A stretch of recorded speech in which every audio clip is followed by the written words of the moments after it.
For years, we've been told that spending more money means getting better quality, but lately, I don't think that's true anymore. Things that used to feel premium feel cheap. Things that used to save money have become expensive.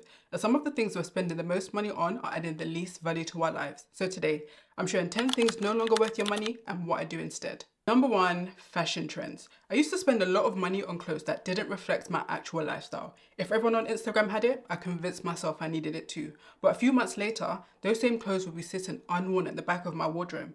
Looking back, I wasn't buying clothes because I liked them. I was buying them because I liked the feeling of fitting in. And retailers know that. They know demand is high, so the price often reflects the hype more than the quality. Now, I stick to a capsule wardrobe. I buy quality pieces, neutral colours, items I can mix, match and rewear.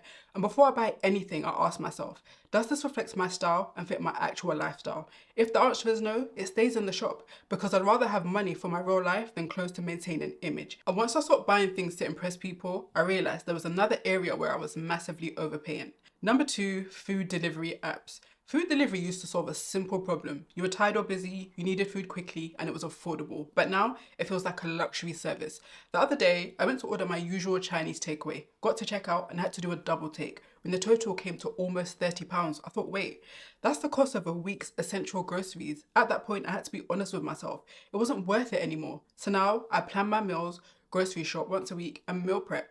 Don't get me wrong, I still order food occasionally, but now it's an intentional treat rather than a default habit. Because spending £30 on a meal that arrives cold when I could collect it for half the price just doesn't make sense anymore. But food wasn't the only thing quietly draining my bank account every month. Number three, subscriptions. I know I'm not alone on this one.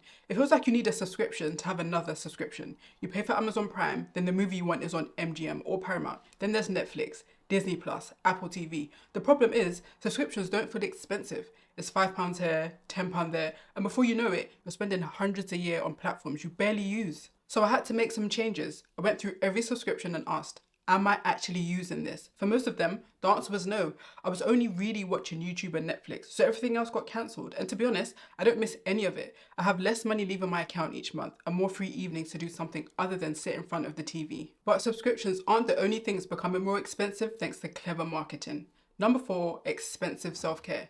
I might be the only person who thinks this, but self-care used to be about looking after yourself. Now, it feels like a luxury industry. I've seen influencers recommend a £50 moisturiser, a £40 candle, and £20 matcha powder and call it self-care. But I've realised some of the best forms of self-care are also the cheapest. A good book, a walk in nature, yoga, an early night, time with people I love. So now I focus less on buying self-care and more on actually practicing it. And nowhere is marketing more powerful than the next category. Number five, trendy food spots. One of the reasons I ended up in debt was because I hated missing out. I had serious FOMO. Bottomless brunches, new fancy restaurants, the latest food spot everyone was posting online. I said yes to everything, even though sometimes I couldn't afford it. But I went anyway because everyone else was. But if I'm honest, I've been to restaurants where the food was average, but the lighting and decor was perfect for Instagram. And I've been to tiny local places with amazing food nobody was posting about. So now I care less about what's trending and more about what's actually good. Because quality time isn't about the location, it's about the people you're sharing it with. And speaking of trends, number six, viral trends. I think social media makes us believe we need something new every other month.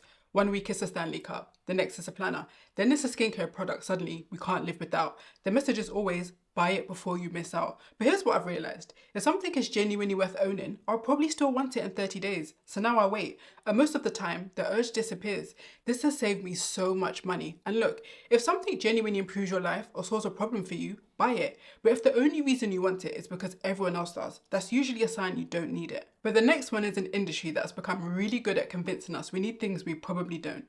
Number seven, trendy wellness products. You might disagree with me on this one, but I think we've been sold the idea that health has to be expensive.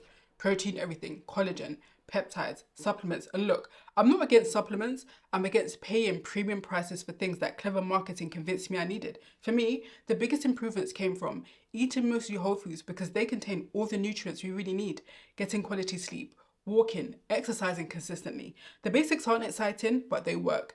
And if you're going to buy something, make it cost effective. So if you love protein bars, buy the box for £1.50 per bar instead of one bar for £5. But the next one surprised me the most because it used to be the definition of quality.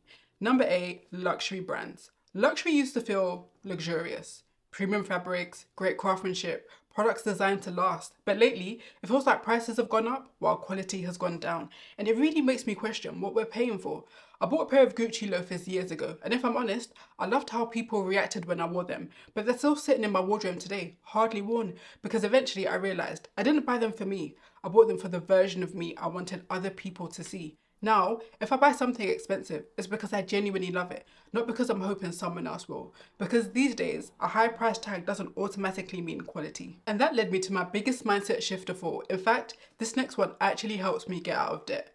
Number 9, trying to look successful. I honestly think this was the biggest shift for me. For years ago, I thought looking successful would make me feel successful. Designer bags, fancy holidays, expensive clothes. But underneath it all, I was in debt and stressed about money. The irony is that many genuinely wealthy people don't look wealthy at all. You would never know how much money they have because they're not spending money trying to prove anything. They're building freedom instead.